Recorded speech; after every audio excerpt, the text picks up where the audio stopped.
What if a baby won Squid Game? Not metaphorically, but literally. That's exactly what happened in Season 3, when Jun Hee, a pregnant contestant, gave birth in the middle of the deadly competition. She sacrificed herself to protect her newborn daughter, and incredibly, that child, designated player 222, survived to the very end, and won. But here's where the story gets wild. The baby didn't just become a symbol of hope. She also became a player, a child in the most dangerous environment imaginable. And that raises a bizarre and dark question. What if Jun Hee's baby committed a crime? Could a baby even be put on trial? Would South Korea's legal system punish her?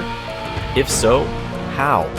With prison time, rehabilitation, or something else entirely?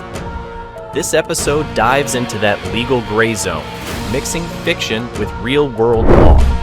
We'll explore how South Korea treats juvenile offenders, compare real-life cases, and ultimately, try to answer the question, if Jun Hee's baby ever broke the law, how long would her prison sentence be? To understand this bizarre legal question, we need to rewind to the tragic and emotional story of Jun Hee. Jun Hee was a contestant in Squid Game Season 3, known for being heavily pregnant during the deadly competition. While most players fought to survive for money, Jun Hee was fighting for something else, her unborn child.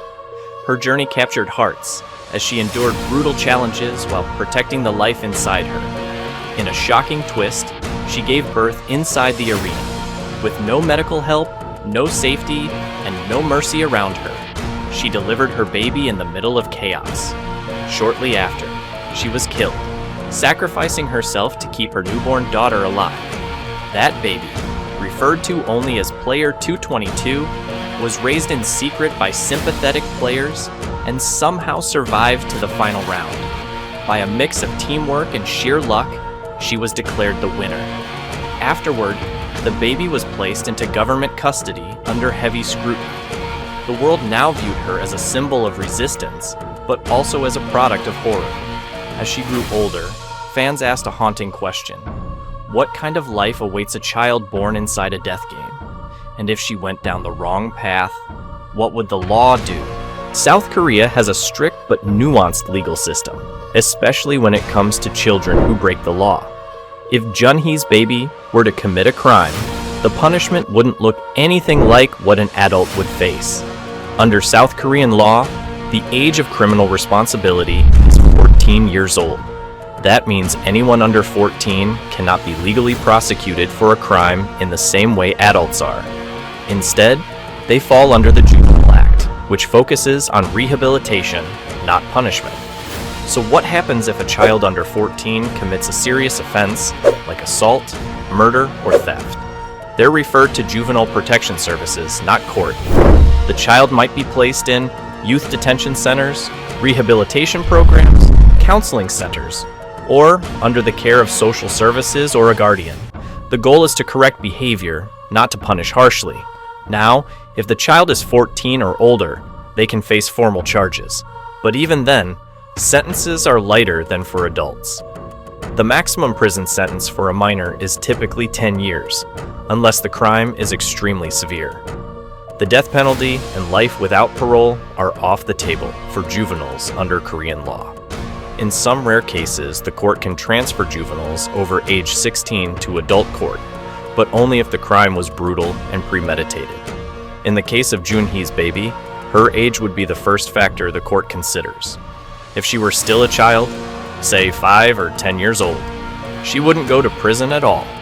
She'd enter a system designed to protect and reform, not punish. To understand what might happen to Jun Hee's baby in the real world, we can look at how South Korean courts have handled similar, or equally shocking, cases involving children and crimes.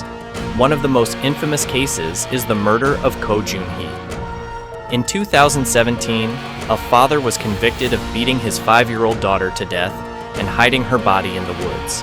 He received a 20-year sentence, sparking national outrage and debates about child protection laws. But in that case, the child was the victim, not the perpetrator. Let's look at cases where children were the accused. While extremely rare, there have been incidents of children under 14 involved in violent behavior. In those situations, even if the act was severe, South Korean law sent them to juvenile rehabilitation centers or placed them under strict supervision rather than prison. For example, in a 2020 case, a 13-year-old boy who stabbed a classmate avoided prison and was instead ordered into psychological treatment and detention education. On the other hand, when teens aged 14 to 17 committed crimes, punishment was tougher, but still focused on reform. One case involved a 16-year-old boy who fatally assaulted a peer. He was sentenced to 7 years in juvenile detention, and the court emphasized therapy and reintegration. For babies or toddlers, criminal prosecution is not even a possibility. A child like Jun Hee's daughter, especially at the age she was during the events of Squid Game, would be treated as incapable of forming criminal intent. In every real-world example, the system protected the very young and emphasized healing over punishment.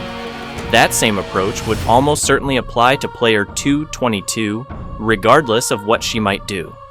Now let's dive into the what if. Imagine a future episode of Squid Game where player 222, Jun Hee's baby, now a bit older, commits a violent act. Maybe she stabs a guard in self-defense. Maybe she lashes out under psychological stress and harms another player. What would the legal consequences be? The answer depends entirely on her age at the time of the offense. If she's still under 14 years old, Korean law does not treat her as criminally responsible. Instead, she would likely be referred to juvenile protection services. Her actions would be evaluated not as crimes, but as signs of emotional disturbance, trauma, or learned behavior from her violent upbringing. She could be placed in a rehabilitation facility, assigned court-ordered psychological treatment, monitored by child welfare services, or temporarily placed under the care of a trained guardian. If she were 14 or older, the system changes. Prosecutors could press charges, and she might be tried in juvenile court. Still, judges would look at intent, mental health, and context.